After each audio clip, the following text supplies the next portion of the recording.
And then you also have your sidestep 4, which is also a really good startup. And that's it from his left foot forward. Well, not quite.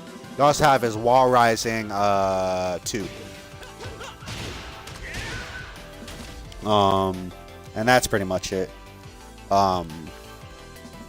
So you can always use his wall rising 2 as well.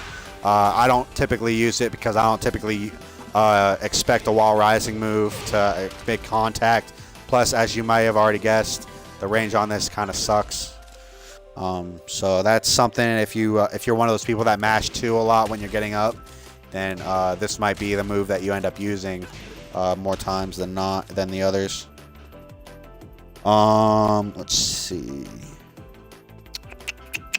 So now we're into his right foot forward, and the only real launcher, counter launcher from this is going to be your back 3. Just because that's really it. Like, as far as counter launchers, he does have other launchers from that though. However, then he has his left flamingo stance. Counter launchers. Your first one's gonna. Oh, you know what? I did forget one. From his left foot forward. If you remember that phalanx attack, or the forward neutral down forward attack, that's also a counter hit launcher. I don't know why I forgot to write that down, but that's also a counter hit launcher. So don't forget that one. I definitely did. I definitely forgot to write that down.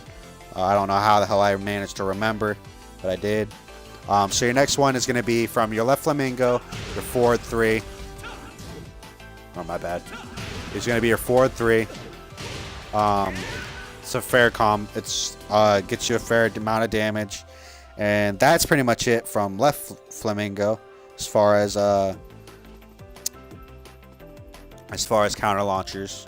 And I haven't found any yet from this stance, but there are no counter launchers from right flamingo.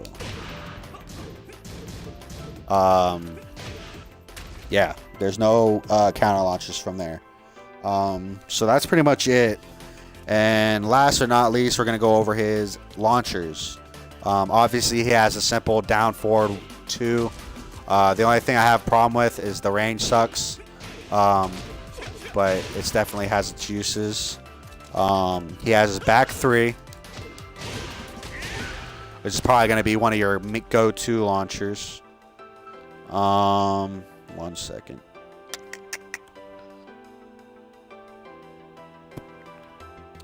You have his down 4-4.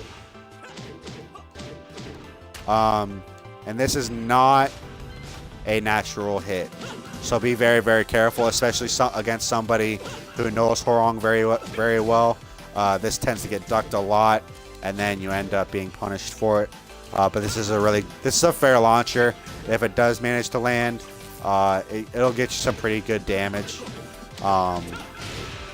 Pretty decent damage. Let's see. You have your up 3 plus. Well, you have your up 3. My bad. It's a decent launcher. It's not super punishable. The range on it is really bad though, so that's why I don't typically use this one. But it's still fair. You also have his up back 3-3.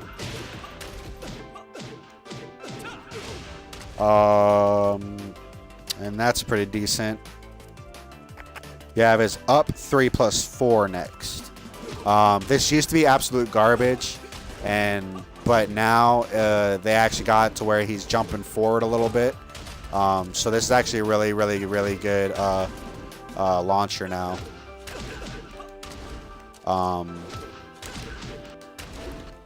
You know, you just kind of got to figure out what works for you. I typically do down back 4 and then do that kind of string. But this is really works.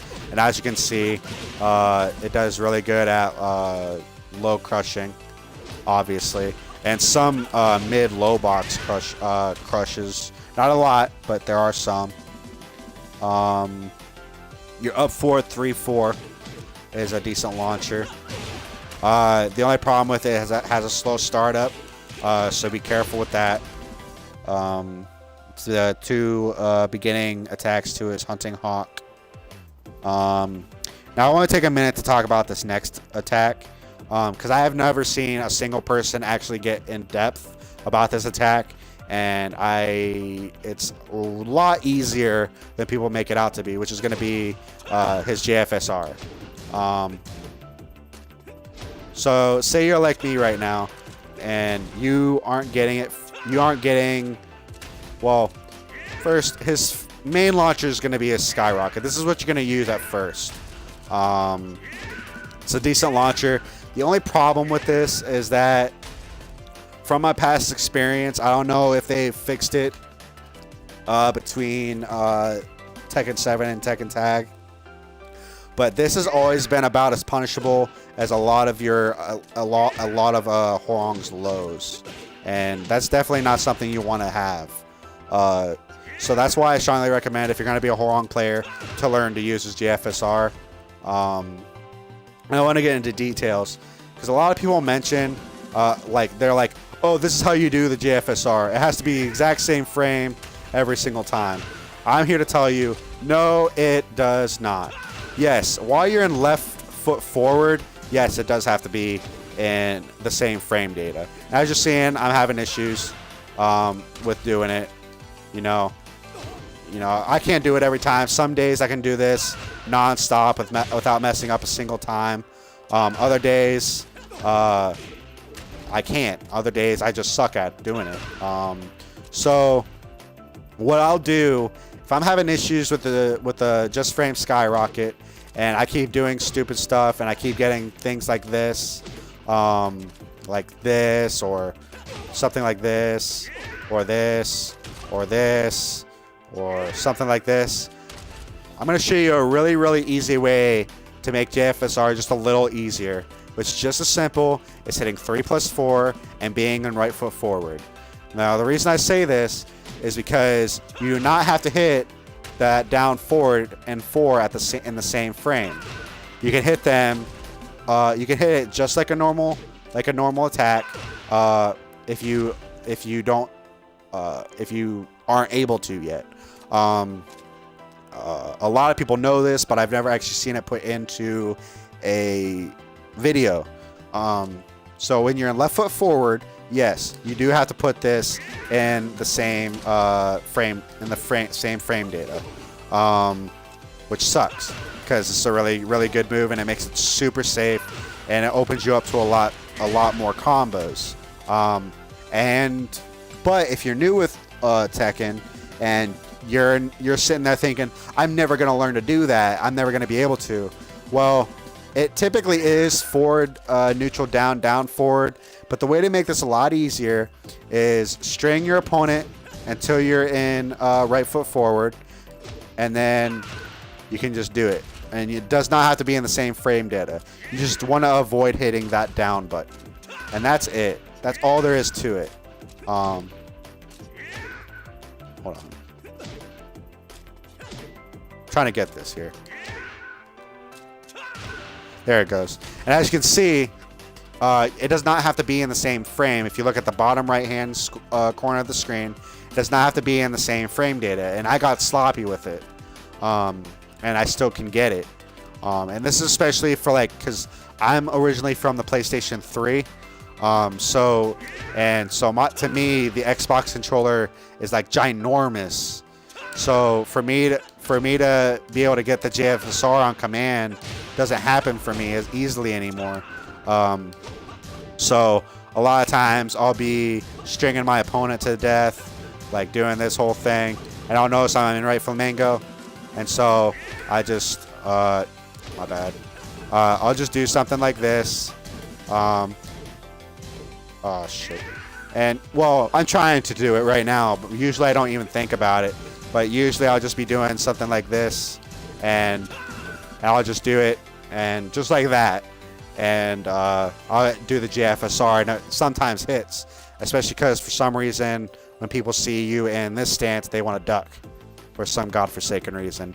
So that's going to be why doing the JFSR from right foot forward is going to be a lot easier for you, as you can see from right there. So that's all I wanted to get into with that, because when I was waiting for Tekken 7 and when Tekken 7 first came out, I would watch YouTube videos just to kind of learn how to work Hwoarang, see what his new moves are, stuff like that. And the one thing nobody pointed out is how much easier the JFSR can be just by putting him in right foot forward. So I wanted to make sure I got that in there to make sure that anybody that watches my video learns everything they need to learn about his JFSR. So that's pretty much it for that, and that's all of his launchers coming out of left foot forward. So now you have his right foot forward, and he really only has, I think he only has one launcher, or yeah, which is going to be your forward 4-4. It's just like your back 3, does the same amount of damage, same frame data. The only difference is you're going to hit forward and then 4-4 really quick. And it's I use it a lot, and this actually opens you up for some pretty decent combos. But you still want to be careful using it. It's like I said, when a lot of people see you in right foot forward, they want to duck again for some godforsaken reason. So again, when I'm stringing the crap out of people, I'll whip this out every now and again to see if it'll land. So that's pretty much it from his right foot forward as far as his regular launchers are concerned. And then from his left flamingo stance, he's only got one launcher from left flamingo. It's going to be your up forward 4. It's really decent. It opens you up for basically the same combos as your normal skyrocket. I'll show you. My bad. It sets you up for the same combos as your normal skyrocket, not to be confused with the JFSR. But it's really, really good for if somebody sees you like this, a lot of people like to duck. So then you do your up forward 4, and then you get your combo. And that's pretty much it. And now, right flamingo stance actually has 3 launchers. The first one I'm about to show you is a launcher I would strongly recommend never actually using.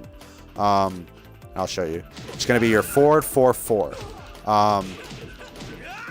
The only reason I wouldn't consider this is because since it's a string, unless you get it on counter, my bad. Unless you get it on counter, for sure, it's not gonna hit, and a lot of people know to actually duck this string. And since the launcher is a high, it makes it all the more dangerous. So if I had to tell you to stay away from one launcher out of all the launchers I've shown you, this is definitely going to be the one I tell you to stay away from. But if you do use it, if you do manage to land a counter on it, this will set you up for some pretty decent damage. Oh, my bad.